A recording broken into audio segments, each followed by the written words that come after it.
Alors, je suis heureuse aujourd'hui d'être avec Julian Barnard de Healing Herbs, qui m'accueille dans son merveilleux jardin rempli de fleurs de Bach, dont je vous ferai un petit reportage plus tard. Et j'avais envie de lui poser une question un peu personnelle concernant la façon dont il a lui-même découvert les fleurs pour sa propre expérience. Parce qu'il a écrit de merveilleuses choses sur les fleurs de Bach. Mais après, je trouve ça très intéressant et c'est mon besoin et c'est ma curiosité personnelle de savoir comment les gens dans leur vie ont découvert les fleurs et qu'est-ce que ça leur a apporté. So really your question was, how did I find Dr Bach and the flower remedies?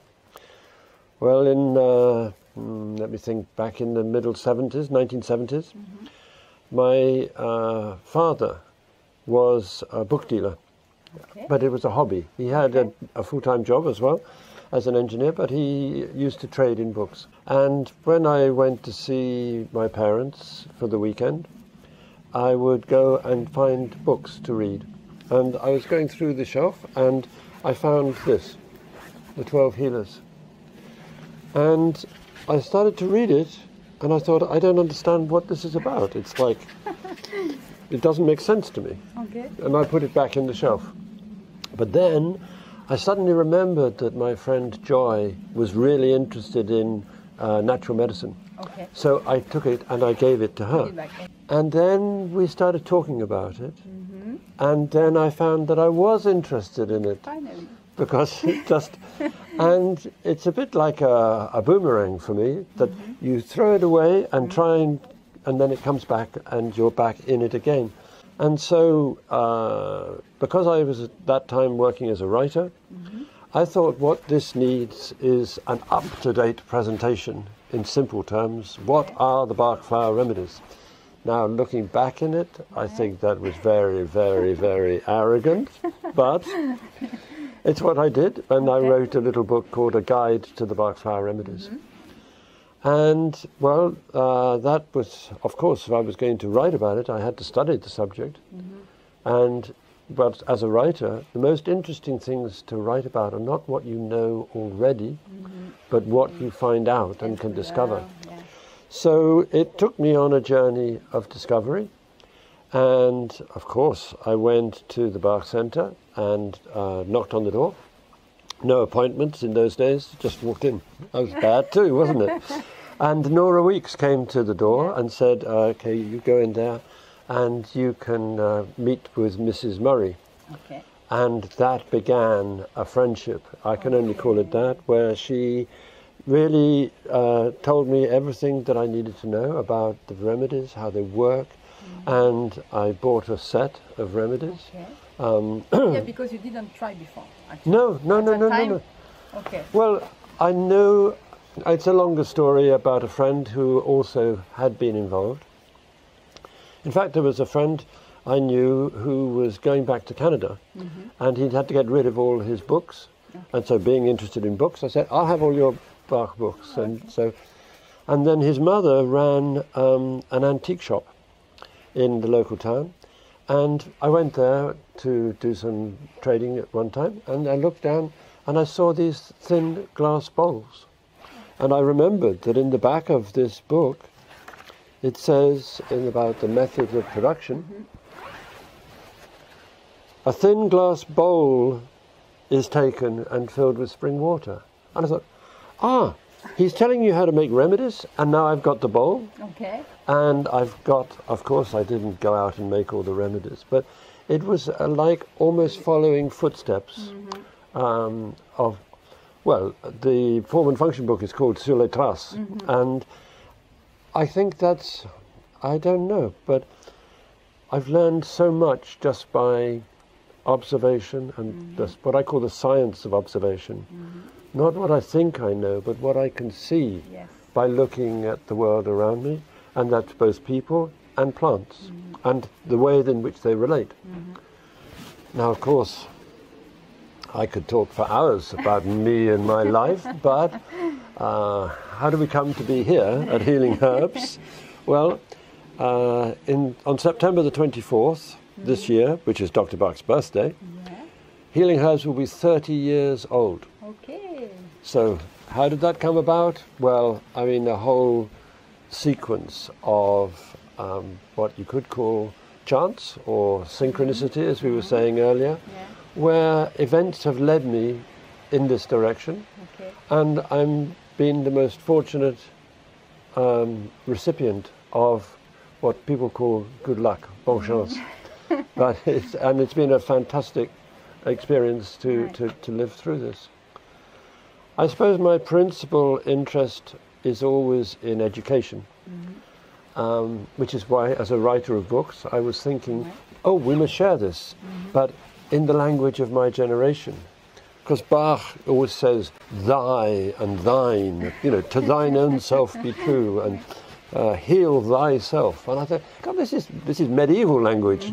So, well, I was born in the generation in the 60s, and, I was born in the 40s, but I mean, educated in the 60s, when suddenly we had this great idea about freedom. And actually there were riots in Paris in 68, and it was a very big time where we said, actually we want to be able to do what we want to do and not take instruction and direction. And freedom. And absolutely. All this kind of... So where does that lead? Well, I think in this particular subject, if you have the information about the plants based upon real-time observation, reality of observation, then you can make up your own mind, you can make your own choices. And that's in terms of health and personal development. It could be, as Bach always talks about it, the evolution and growth of the soul, but that's not my language. Though I might think about the higher self, the better part of me. But mostly I think about it as a subject where what we need to do is look towards the need to change. I don't know, a problem goes wrong. Let's say I have a headache. Well, why have I got a headache? What do I need to do? Rather than just grab a pill from the doctor or whatever, I think I need to look at maybe it's stress related. Yes, what happened before. Yes, absolutely. Yeah. And relationships or... yes, but all of these think things. Think about it. Take time to observe and to feel. Well, I even had that from a friend of mine. I said, I'm not sure that I can do very much. I've got a cold. And said, well, when did you get the cold? Oh, well, it just started yesterday or today. She said, what were you doing 3 days ago? I said, nothing. I don't know. Oh, I remember I went to the dentist. And this guy, when I got out of the chair at the dentist, said, oh, congratulations, Mr. Barnard, you were my very first patient. So it was like, that's why it was such a traumatic thing. And, although in those days, of course, I didn't have any 5-flower remedy or rescue combination, whatever you want to call it.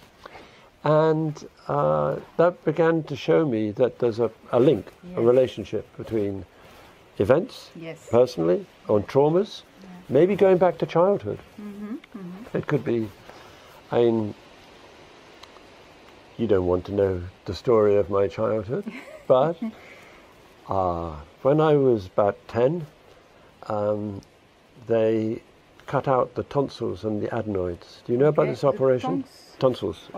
And they told me everything would be fine. They just have a little injection and you wake up the next day and it'll all be great. Except it wasn't, because I woke up on the operating table. Yeah, exactly. Yeah. My God. And there were various other aspects of the story, but it's kind of like an event like that you don't forget. It's absolutely... It's printed in your... It's exactly that. It's printed in your memory. And I could say, and any of us could say, you could say, if you were telling the story, well, that happened at that time and it's had an effect on me.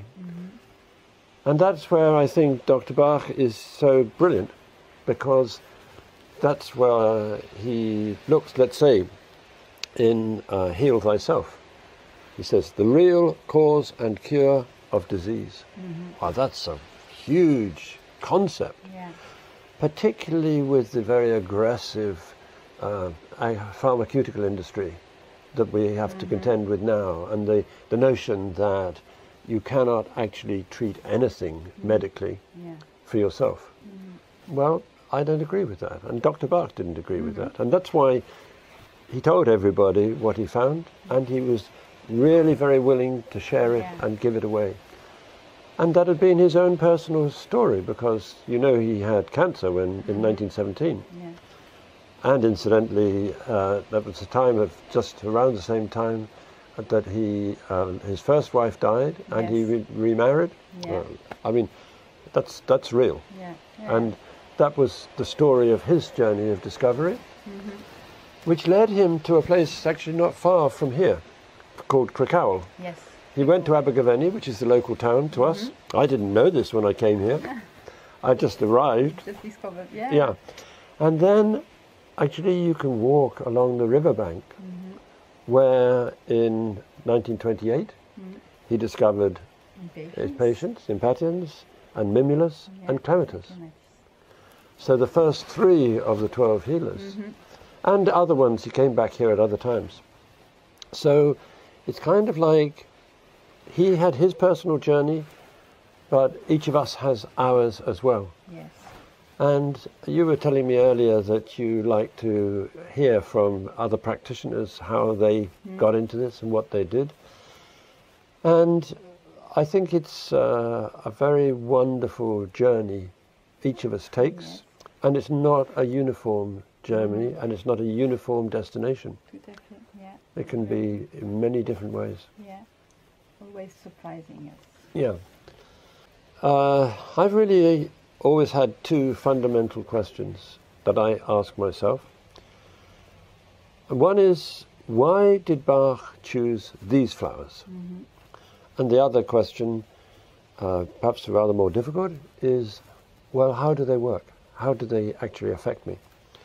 So why did he choose Impatiens, for instance? Because he was very clearly, and you can read this in Nora Weeks' biography, he was very clearly an Impatiens type of person. He liked to work alone. He had, let's say, a flaring temper, but it was quickly over. But he also had a lot of pain and tension. He had problems with his trigeminal nerve. And without going into all the details of that, when you look at the plant, you can see that tension, but also you can see the balance and the beauty and the delicacy of the flowers. So it's a kind of a picture, a dynamic picture of that personality type. And the same with Clematis, which is, you know, when you look at an oak tree, you can see the strength of the trunk. But with Clematis, you don't know where it is. And so that's it. You can even read that in the gesture of the body. And in fact, all of the 38 plants, well, 36 plants, because 2 of them are the same. Rockwater and rockwater. But in every case, if you study the plant, that I mean actually spend time with it and looking at it and seeing how it lives and what its kind of environmental reaction is. Interesting things like seed distribution. You know, because some are wind blown and some of them are, you know, the birds. Or absolutely right. Or the sheep who carry the agrimony seeds or whatever it is. And that tells you a lot about the remedy state.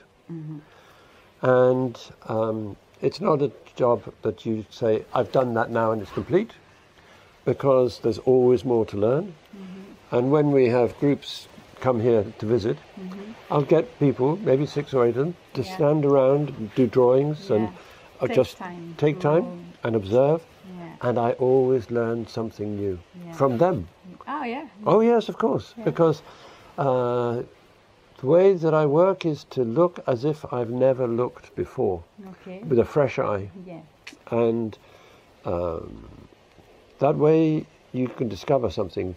But this year is not the same as last year, because the balance of, let's say, rainfall or temperature, the weather, and the soil conditions can change. Many things alter. So that was how I worked into an understanding of why Bach chose these plants and made the remedies in the way that he did. I mean, some of them we don't really think he went to look at olive and vine. But he must have looked at them down in the Kew Botanical Gardens. Okay. So he must have known what he was thinking about it. And even then, I mean, there's so much information in the plant if you go and look at it. And of course, I mean, you probably know about the Bach Educational Resource, where we've made films trying to help people to get into that. Yes. But it's one thing to see the pictures that I've taken, but it's much better to go and take your own and make your own study and your own discovery. Because all the information is there if you choose to look and perceive it and feel it and smell it and be part of it. Yeah. All of that. And do you think you read the book from Goethe about the geste of the plants? Well, Goethe was certainly sort of on my reading list. And a strange thing happened. I just got the book I really, really wanted. And somebody broke into my car and stole my bag. Oh, yeah? And so the book was taken. And I thought, okay, the book's gone. I mean, if this book can come and another book can go, I just thought, okay. Because I wanted to read it too, and I thought maybe... Well, there's no doubt that there were many things that influenced Bach's thinking, both in terms of the process of making with the sun method, but also in his approach to herbal medicine and all that goes with it. But and people say, well, why didn't he acknowledge all of the influences? Because we cannot see the library, his library. We would like to see his library, but... Yes, but then if you say, well, Goethe said that, therefore you think, okay, now I know it. Okay. That's not the same as going and finding it out, because he has his own particular approach to plant anatomy. You could say, well, I have mine, because it's definitely, I take this from Heal Thyself, where Bach says the 4 elements are involved. 4 elements, okay, so earth, water, air and fire. And you can see those in a plant. Earth is the root, the stem is the water distribution, just like the blood system. Exactly. The leaves, they're the air, because that's where photosynthesis takes place, which is the breathing in and breathing out. And the element of fire is definitely and clearly in the flower. And there is energy. Yes, but it's also the place of change, the most dynamic spot. So if you take this and you set fire to it, it will change. So it will fall back into the other 3 elements through fire.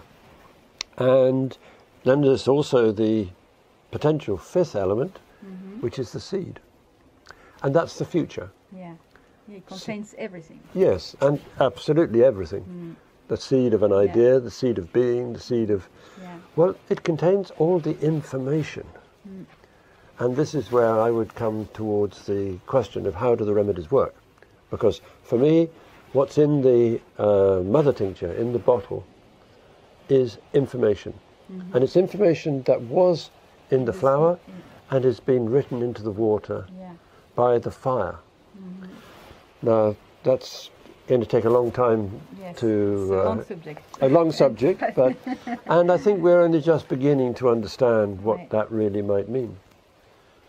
But then, also, if you look back to the 1920s, what was going on, and I've no doubt that Bach was in contact with the ideas of Freud and Carl Jung. Carl Jung, many, Absolutely. And those are still actually permeating into our thinking today. You know, you could say, well, have you read 8 volumes of Carl Jung? Nope.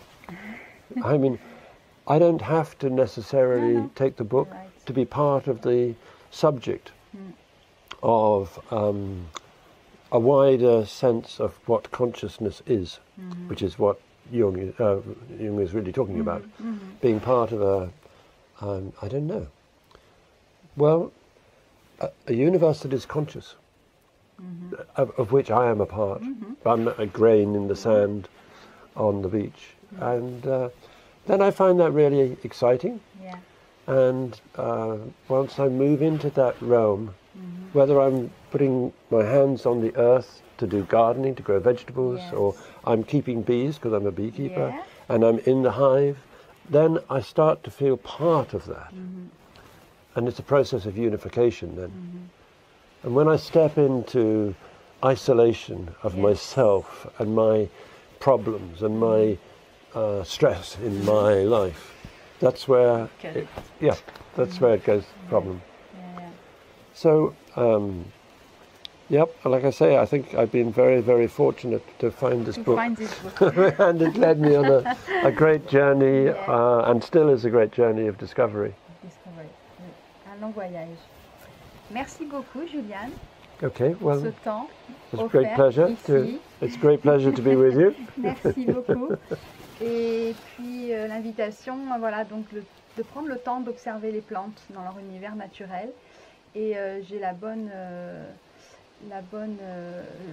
surprise et joie aussi de partager avec vous que Julian nous ouvre son jardin et qu'on pourra donc organiser par petits groupes des visites ici où poussent les fleurs de manière très sauvage. Elles se reproduisent et j'étais venue ici en 2014 et depuis le jardin a beaucoup évolué, les plantes se sont multipliées.